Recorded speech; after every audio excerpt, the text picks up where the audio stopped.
Hello and welcome to my end of the year TBR.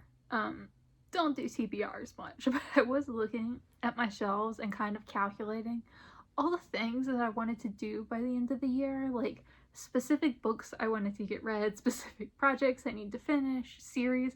I was like, you know what? I actually got kind of a stack, so let's just film a TBR and share the somewhat unrealistic stack of books that I need to have read by the end of this year. For starters, I have 2 books for my 12-book project. At the end of 2022, I asked friends and other YouTubers and such to recommend me books, and I got 12 recommendations for books to read this year. I have 2 left. It's early November now, so I am right on track, and I'm feeling very good about it. Hello, Spleen. It's Spleen's birthday today, so let's all wish Spleen a happy birthday. And hopefully she'll come back and come in the video with us. Hello, Spleen. I have 2 books left for the 12-book project. The first I have physically, which is The Book of Lost Things by John Connolly. I think this is middle grade of some sort, or young YA. But I don't know anything about this. This was recommended by my boyfriend, so I gotta get this read. I assume it's decently thick, but I assume it's gonna be a pretty quick read since it's for a younger audience. The second book that I have for the 12-book project, I don't have with me, and that is going to be Assassin's Apprentice by Robin Hobb, which was recommended by Abby of Pelennor. I've been putting this off because I am kind of dreading this one, just because I don't think I'm gonna dislike it. I assume I will like it. I've been meaning to read it for a while, but it does kind of open up a whole new series I gotta read, and then this whole giant world she has, because I know it's not just the one trilogy, and it's gonna be a lot. So I was intentionally leaving that book till the end of the year, so that if it opens up a whole lot more than I need to read, that can be a next year issue. But I am looking forward to it, and also dreading.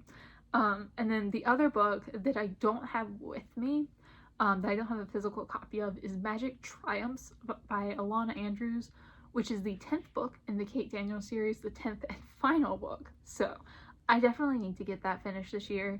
I got a little bit burned out on the series, which, it's a 10-book series that happens, but I do just want to get it read because I don't want to keep putting it off and then put myself in a situation where I have to start rereading things because I don't remember the series. So I gotta get that one done. Happy birthday! No. The Necessary Hunger by Nina Revoyr. I don't have a specific reason that I need to read this by the end of the year, but my brain kind of got hung up on this book and was like, you need to read this. So now I need to read this. I have 2 Nina Revoyr books, and this is her debut novel. I haven't heard much about her, but from what I've read, she appears to be quite critically acclaimed. I kind of feel like I'm gonna really love her. I don't have any evidence for this. I don't know that much about, her books, her stuff, but I get the vibe that I'm going to love her. So this is about kind of race relations in California in the 90s, in Los Angeles, I think. Between the Asian American and African American community. It's about 2 girls who play basketball and they're rivals, and then I think their parents move in together, and that kind of creates issues, and also they're friends, and I don't know. It sounds really good. I've had this for a while, but I don't know. Nina Revoyr just seems like an author I'm really going to love. A flash fiction, which is edited by James Thomas, Denise Thomas, and Tom Hazuka. It's 72 very short stories. It's a real short, quick book. Most of the stories in this are 2 to 3 pages because it is flash fiction. I've been staring at this book for a long time on my shelf, and to be honest, I really enjoy flash fiction. So I need to make myself read it, because if I just read a couple stories a day, I'll get this done super quick. The Bridge by Iain Banks. I started a video in January where I was reading second chance authors who I didn't like the first book I read from them, but I'm trying them for a second time. I have read 4 of the 5 books off of this TBR, and this is the only book I have left. And to be honest, if I do not get this read by the end of the year, then I should probably just delete that footage and call it quits on that video.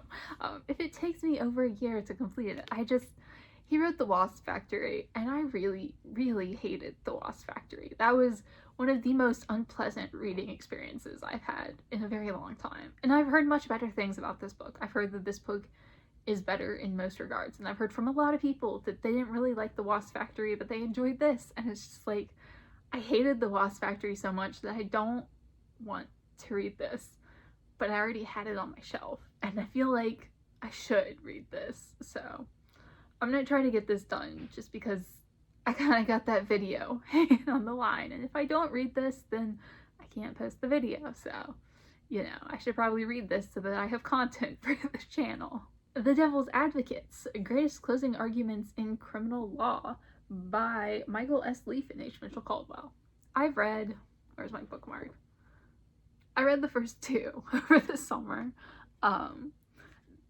This was the only square that I didn't get done on that summer bingo I did, because it was for the true crime square, and I meant to read this, and then I didn't read this. There are like 10 essays in this, 10 chapters, so it's like I read 2 of the cases and I gotta read 8 more.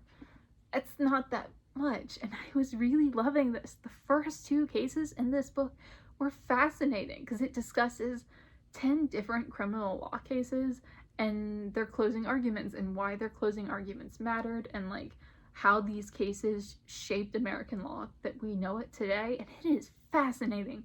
I absolutely adored it, but with books like this, they're very closed off, you know, like you read 1 chapter and it's like a complete thing, like you don't need to keep going to like continue the story or the narrative or the information.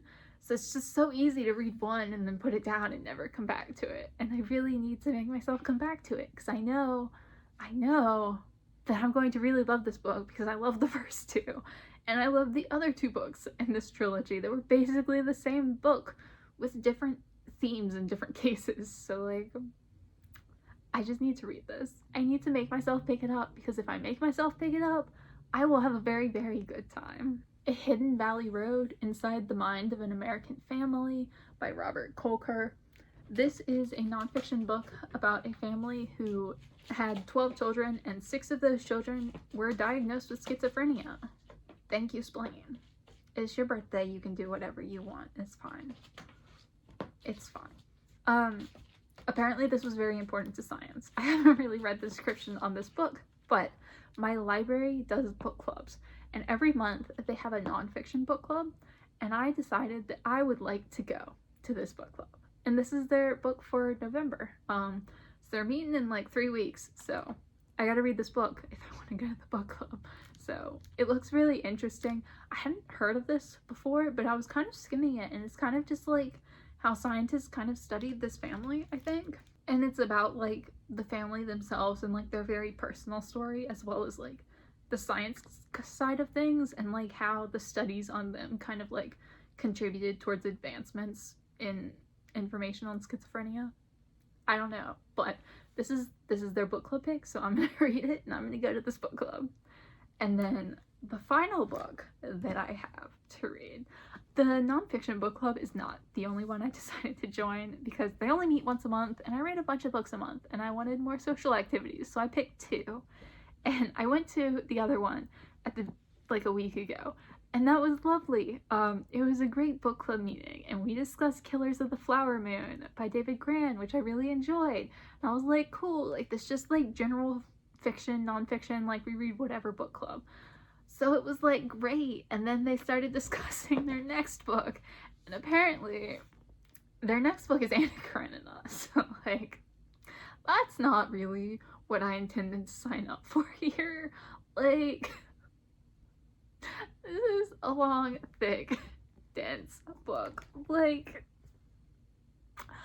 I don't want to read Anna Karenina. I mean, I do. I'm lazy. Like, that's my main issue with this. I've read the first half of War and Peace like 2 or 3 times by now. I like War and Peace a lot. It's just so long that I sort of get to a point where like I stop caring and I start forgetting about what happened in the beginning of the book, and I just want to like take a break, and then the break just becomes indefinite. So I've never fully made it through. I have not tried to read Anna Karenina.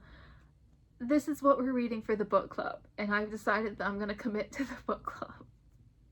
I don't have to read this until technically it's like January 4th or something, so I have pretty much exactly 2 months to read Anna Karenina by Leo Tolstoy.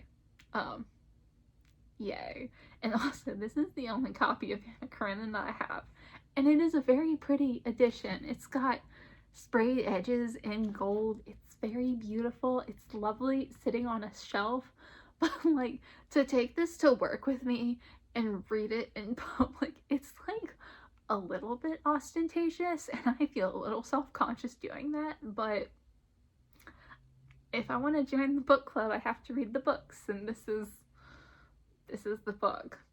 Huzzah. So that's a little more of a project than I expected to drop into my lap at the end of the year, but you know, it is what it is. So, Anna Karenina. So those are, I think, the 9 books that I really want to get read by the end of the year. We'll see. A couple of them are probably not going to happen. As much as I tell myself that I'm going to read the bridge, and that I need to read the bridge, and it has to be done for that video, I don't know that I'm going to read that. That might just be one that sits on my shelf for the next 6 years. But I'm going to try. All of these, I'm going to make a concerted effort to get them read by the end of the year, and I'm putting this out into the world to pressure myself. So, let me know if you've read any of these books, what you thought of them if you have, if you would like to buddy read any of these books, because I have 2 months to read them. So, let me know. And as always, thank you so much for watching, and I will see y'all again soon.